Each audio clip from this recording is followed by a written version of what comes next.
Guys, welcome back to my channel. For today's video, gagawa ulit tayo ng reaction sa mga taong mapanghusga paulit-ulit at i-defend natin ang ating Chris na mahusay. Sis, wag ka na naman magalit na tinatambdil ko dito si Chris na ha. Okay.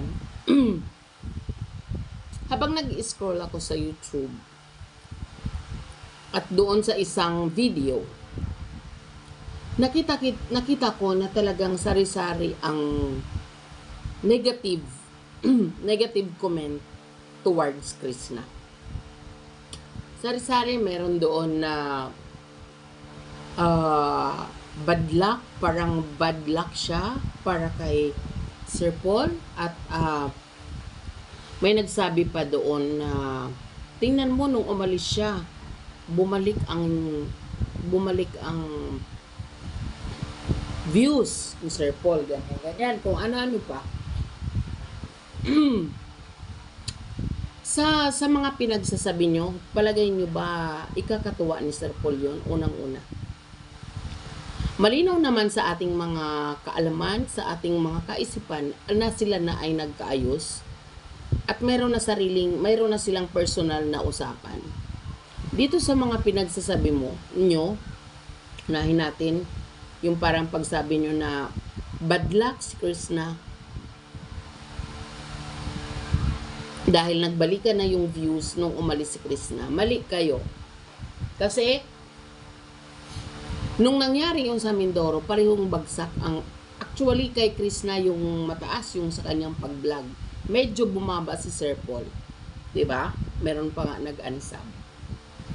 Normal 'yon kasi meron nakapanig kay Sir Paul, may nakapanig kay Krishna. Merong natuwa sa nangyari, merong hindi. So normal 'yon. Kumbaga up and down 'yon, up and down. Ngayon, kung bakit bumalik ang kanyang views, oo. Hindi 'yun dahil sa umalis si Krishna.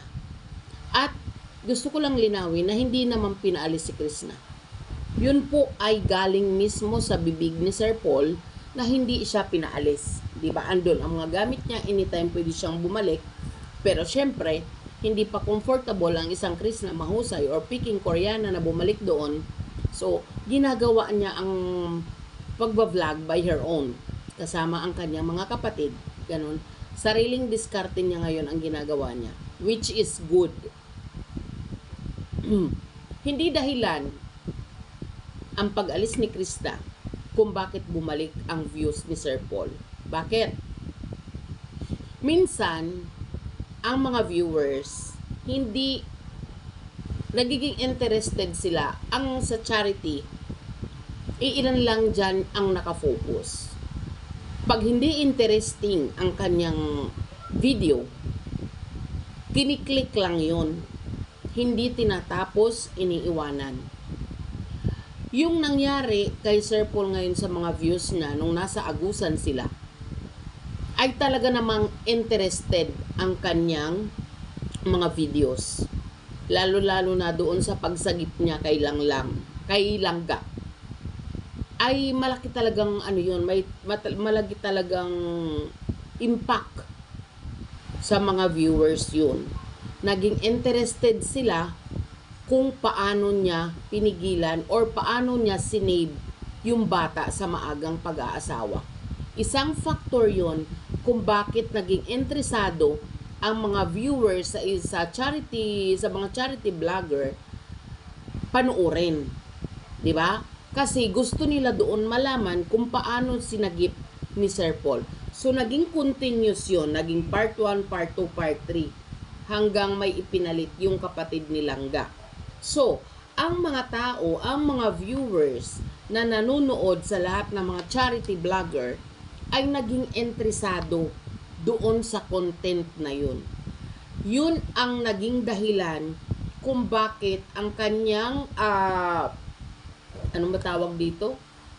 Ang kanyang views ay tumaas. 'Di ba? Maraming naging interesado sa kanyang video kasi gusto nila ma-find out kung paano niya sinave yung bata sa maagang pag-aasawa. wag nyong ibaling kay Krishna or wag nyo lahat ipasa kay Krishna kung bakit bumaba or tumaas. 'Di ba? Kung tutuusin talaga, dehado pa nga si Krishna eh.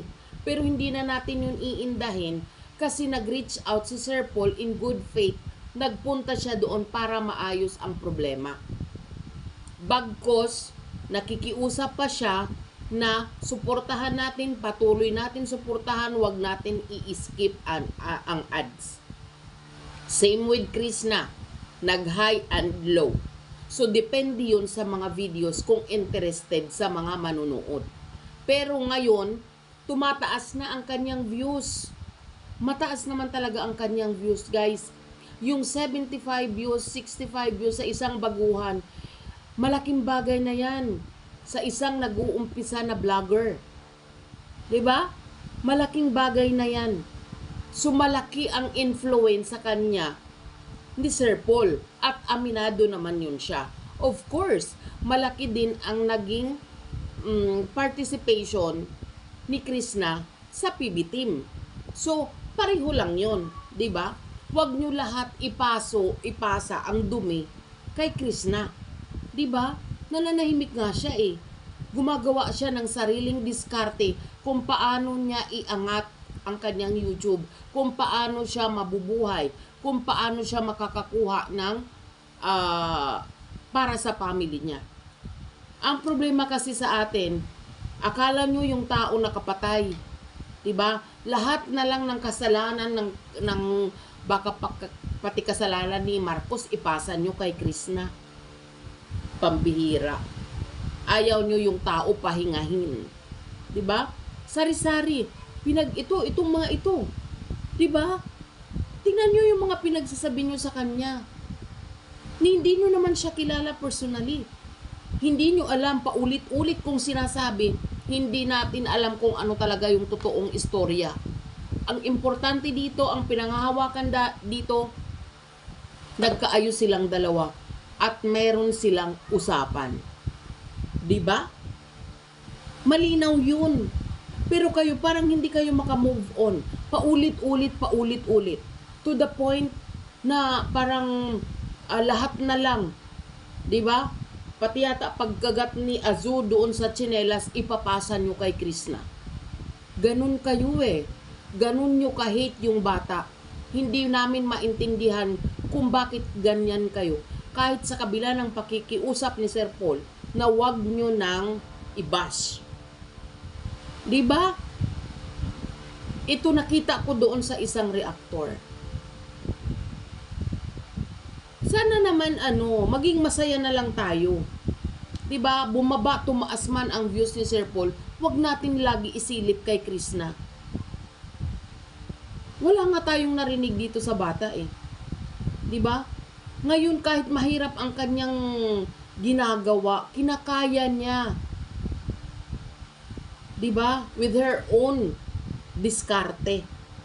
'Di ba tayo nun masaya? 'Di ba? Hindi ba kung si Sir Paul nga natutuwa sa kanyang improvement ngayon eh. Pero kayo grabe, gusto nyo i-down ng i-down. Diba? Huwag nyo lahat isisi kay Krishna, bumaba, tumaas man yan. Diba? Kasi depende yun sa manunood. Kung alam niyang interesado ang isang video na kaka-interest, papanoorin niya yun hanggang dulo. Pero, kung pagpindot pa lang niya, hindi naman siya interesado, hindi siya natutuwa, iiwanan yung videos na yun. Kunti lang ang papasok doon na views.